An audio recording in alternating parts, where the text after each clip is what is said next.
हे बघा हे मित्रांनो, एकदम फ्रीमध्ये ना गॅसची टाकी घेऊन ये ना गॅस नेऊन घाल, कुठे जाय फुकटमध्ये कुठेही.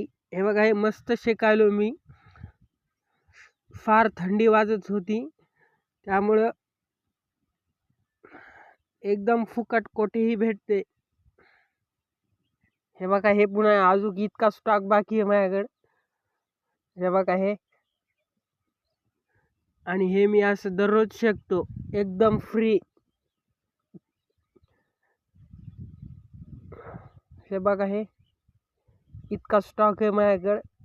अजून मी दररोज शेकतो, म्हणजे थंडी वाजत असली तर हे असा जाळ करतो आणि मस्त याचा यूज करतो गॅसचा. कधी याच्यावर चहा करतो, कधी नाश्ता करतो एकदम फ्रीमध्ये.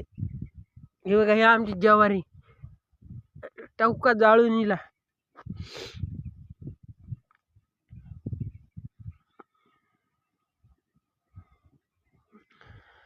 खेड्यामध्ये असं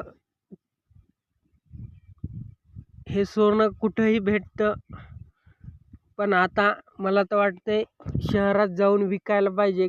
खेड्यातल्या लोकांनी विकल का नाही बरं, सांगा बरं तुम्ही विकल का नाही. तर मला तर मस्त बिझनेस वाटतो हे. इतका स्टॉक आहे. 1 रुपयाला एक जरी विकलं तरी खूप, 5 रुपयाला एक जरी विकलं तरी खूप झालं. कारण त्याच्या पोट भरायची वस्तू बनणार आहे ना, स्वयंपाक बनणार आहे त्याच्यावर. हे सकाळी आता एक घालू का, आता नवीन लय बघ दिसायला घालतोच. आता एक घातलं, कुठून आणलं बरं. हे जे मोकार जनावर चरतात ना शेतामध्ये, तर त्याचंच गोबर, त्याचंच शेण मी आणले उचलून. म्हणलं एवढी सोन्यासारखी वस्तू पडली आणि आपण काय ती बिनकामी वाया चालली, त्यामुळं मी ती उचलून आणली. जे जनावर चरतात ना रानांनी, मी म्हणलं एवढं रस्त्यावर जमिनीवर सोनं पडलंय, त्यामुळं मी ते उचलून आणलं.